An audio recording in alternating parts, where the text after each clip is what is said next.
Do what's up guys, so ayan, update tayo sa ating bahay kubo, sa ating munting kubong pinapagawa. So ayan guys, ganyan na po siya kataas ngayon.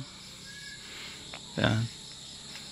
Siguro bukas tapos na nila yung asintahin ng hollow block, makakapagporma na sila sa susunod na araw ng sa poste para mabuhusan na yung mga poste na yan. Ayan. Ay, mataas na.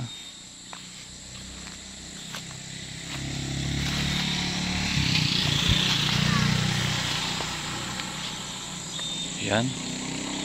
Yan. Yan, yan. Ayan na siya. Oh.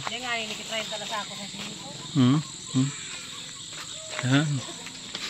Ito yung ating isang kwarto. Isang kwarto. Yan, isang kwarto. Ito is sala. Ito, kwarto pa yung isa. Sala. Terrace. Tindahan. Yan.